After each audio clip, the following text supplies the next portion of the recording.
कीमतें क्यों नहीं ठीक होती जी? पाकिस्तान में तो लोग 170 रुपये पे 65 रुपये पे डॉलर चला गया है और कीमतें हैं कि वो आसमान को छू रही हैं। कैसे ज़िंदा रहेगी आबादी? देखिए, मैं समझता हूँ कि वाक़ई जो है ना इस वक़्त इस जो इन्फ्लेशन की जो पोज़ीशन है और जो कीमतों का जो हाल है, मीडियम क्लास लोग यानी व्हाइट कॉलर क्लास इस वक़्त सबसे ज़्यादा पिसा हुआ है। इतना ज़्यादा है कि मैं आपको बताऊँ हमारी फैक्ट्री में जो लोग काम करते हैं, वहाँ हम कुछ सिर्फ़ आपको मैं इसलिए बता रहा हूँ साहब कि आपको इसका अंदाज़ा होगा कि क्या पोज़ीशन है। वो लोग जिनके जो अपने घर में 25 से 30 हज़ार रुपए लेके जाते हैं, हम कुछ ज़कात का फंड रख देते हैं एक आदमी के पास, जो उनकी तहकीकात करके उनको देता है कि वाक़ई इनके घर में बड़ा प्रॉब्लम है। आज खाने-पीने का प्रॉब्लम है, उस ज़कात के पैसे वो लोग लेके जा रहे हैं, जिनकी तनख्वाह 25-30 हज़ार रुपए है, वो भी आज वो चीज़ें वो पैसे लेके जा रहे हैं। इससे सारी चीज़ें आपके पास रोशन हो जाती हैं कि वाक़ई देखें आटा बड़ी ज़रूरी और अहम चीज़ है, स्टेपल फूड है पाकिस्तान का। अगर उसका 400 रुपए का थैला हो जाएगा, 80 रुपए का अगर आटा हो जाएगा, तो ये बहुत ज़्यादती है। लेकिन मैं ज़रूर ये देख रहा हूँ कि हुकूमत उसके ऊपर बड़ी मेहनत कर रही है कि किसी तरह से इसको नीचे ले आया जाए। तो मेरी समझ में ये नहीं आता कि ये जो काम नदीम साहब ये कर रहे हैं, उसको करने का जो तरीक़ेकार है वो क्या है?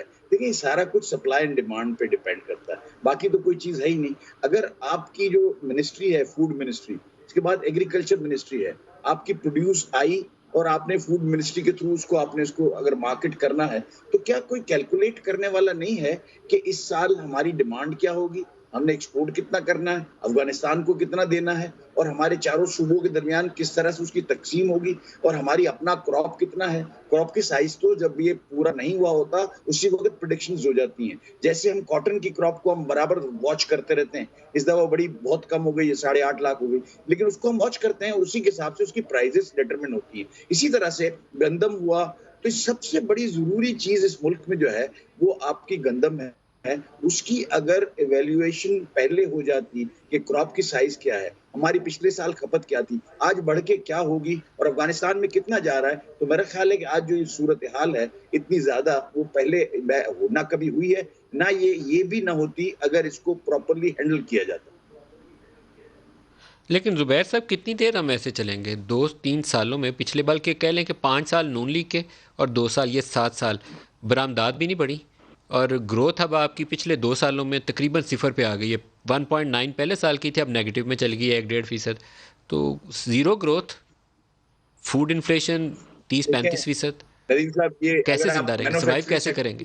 मैन्युफैक्चरिंग मैन्युफैक्चरिंग सेक्टर की अगर आप बात कर रहे हैं, तो मैं आपको बताऊँ कि मुझे बड़े दुःख के साथ कहना पड़ता है कि ये आप मैन्युफैक्चरिंग सेक्टर को जब आप बढ़ाना चाहते हैं, एक तो देखिए इस साल का तो मैं इनको बड़ा मार्जिन देता हूँ कोविड का, लेकिन पिछले सालों में जो ग्रोथ नहीं आ रही, उसकी वजह तो उनको देखनी चाहिए। हम उनको बता रहे हैं कि देखें हमारे कॉम्पिटिटर की कॉस्ट ऑफ मैन्युफैक्चरिंग कम है।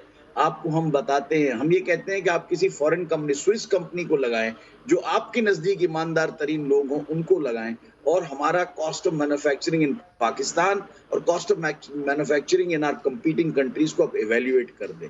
अगर हमारी कॉस्ट ऑफ आज मैंने मैन्युफैक्चरिंग किसी जगह ज़्यादा है, आर्टिकल छपा देखा मुझे है कि बताएँ। पाकिस्तान में जो इंडस्ट्रियल सेक्टर के लिए बिजली के नर्ख हैं वो तकरीबन 26% 26% ज़्यादा हैं as compare to our regional competitors, जिसमें बांग्लादेश है, इंडिया है, थाईलैंड है, ये सारे ममालिक उन्होंने शामिल करके एक स्टडी तैयार की। 26% ज़्यादा है।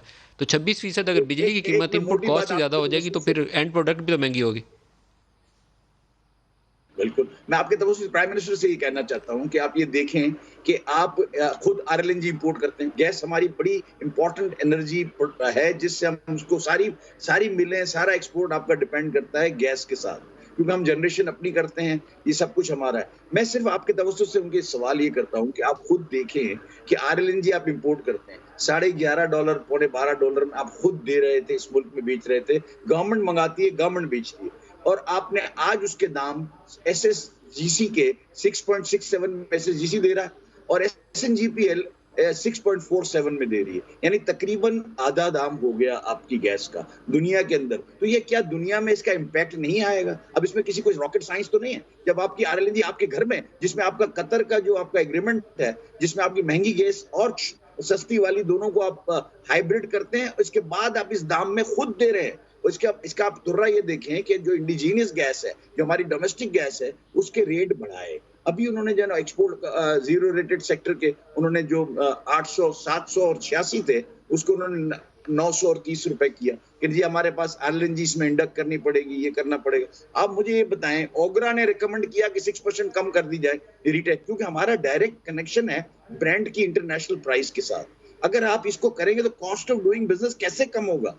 आप energy is the first thing which is required to manufacture. अगर आप उसके अंदर अगर आप उसको देखेंगे नहीं कि भाई हम कहाँ जा रहे हैं, इस एनर्जी को कॉस्ट के, हम कॉम्पिटिटिव इंडस्ट्री को कैसे बनाएंगे। हमारी कोई मोनोपोली नहीं है। हम पाकिस्तान में अनफॉर्चुनेटली हम ब्रांड्स क्रिएट करने में कामयाब नहीं हुए। हम तो ब्रांड्स के सप्लायर्स हैं, ब्रांड हम्म। के वेंडर हैं। अजय